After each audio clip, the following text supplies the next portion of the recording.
Um, what was my career like as a young dancer? I don't feel like I'm very different from other people. I, trained in dance studios and went to local, dance with local choreographers and dance companies, and went to New York, because everybody goes to New York if you're an artist. Stayed there for about a year and just couldn't hack the winter. And I came back to San Francisco, broke, and I auditioned for the San Francisco Opera Ballet, and I got in. And I met a group of Filipino Americans. They were born and raised here, which was quite different from myself because I was born in the Philippines. And they were really interested in creating work that that is coming from our perspective. And I think we were really at the right time because we're at the heels of the civil rights movement happening. It was the 70s, the Flower Children, all of that sense of we can make something happen. We're empowered to create something. And I was doing that while I was in other dance companies. And my sense was that even though I enjoyed working with other people, there was something that's not quite fulfilled.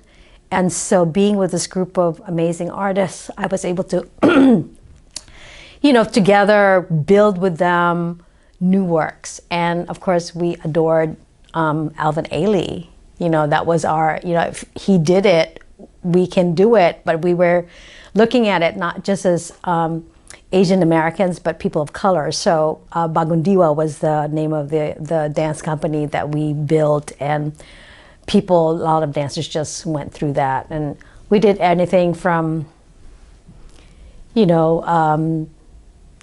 contemporary dance that are like inspired by traditional dance, and also kind of like just as simple as 9 to 5 kind of dance movement that has nothing really to do with traditional indigenous dance of the Philippines, but like this is us as Americans just talking about how hard it is to make a living, and it's fun. So we really just felt we can do that at that time, and I think that that's really precious. I was dancing, I took dance classes in high school as a way to get out of gym. And a friend of mine said, hey, you should take a dance class. And I said, oh, okay. And I took it, and I wasn't really, wasn't anything, wow, It was like a way to get out of gym. And then one of the girls said, hey, Alleluia, there's this class being taught at the Salesian Church over at Washington Square.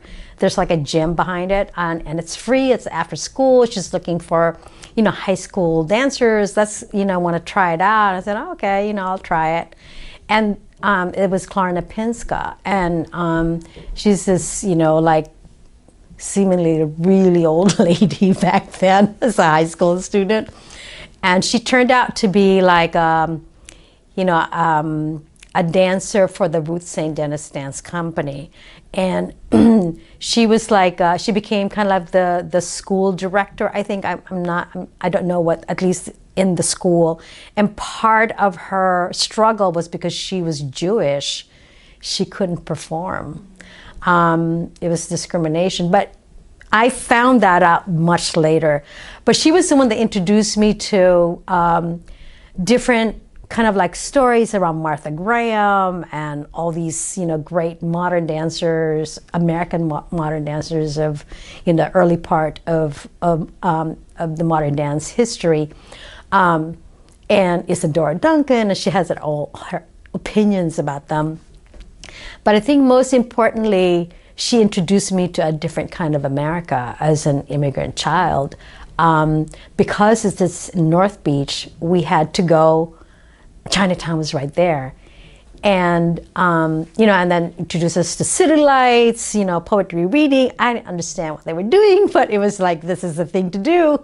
Cappuccinos and singing operatic, waiters singing opera at cafeteria. So it was just like that kind of like really cool beat, whatever, and you're in high school and you're, but this is like a 60-some-year-old woman that's like, just like not necessarily very lively, but quite chill about it.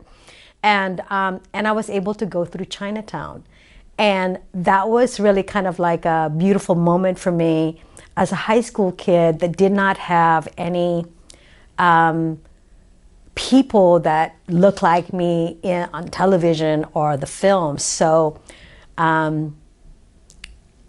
I would skip school to watch Kung Fu films at the Great Star Theater.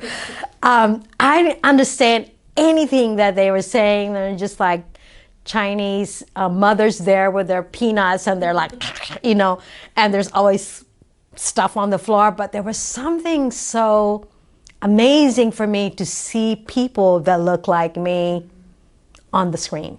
And they're flying, and it's like, it's fantastic. It's like fairy tale, and they're beautiful. And then there's like the Kung Fu and these beautiful men and women that are just powerful. And so that was, and the feel of Chinatown, the smell of Chinatown, tourists, I'll make fun of tourists and say, it smells interesting in this area. I said, no, it stinks. But it's that kind of like connection. Mm-hmm. And so I had that. I mean, that was mine. And then I have North Beach with Klarna, and so I was able to dance for her, and we went to, elementary school, and we did dance and all of that. But it was still kind of like, it's an extracurricular.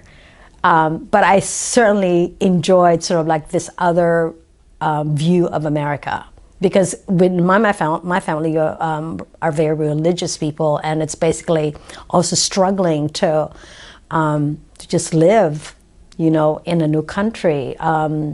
So there's always, my parents are always at work. It was always kind of like trying to make a living, right? So my discovery was my own way of kind of finding my own identity as a human being within even my family structure. So a lot of secrets. But my parents basically left me alone until they found out I was, taking dance classes, and they said, oh, well, she's just taking dance classes. And I also got into painting in art classes at the MoMA, when it used to be at the Veterans Building over in Van Ness Street. And so we were kind of like, these children that didn't have access to the arts. So I was one of those children that they took in, and I enjoyed it. And so my dad actually thought I was going to be a painter, and he was very much against it, because we had a next door neighbor who was a painter, and during the week he's a postman, and during the weekend he'll be at the flea markets selling his paintings. Do you want to be like that? You don't want to be like that.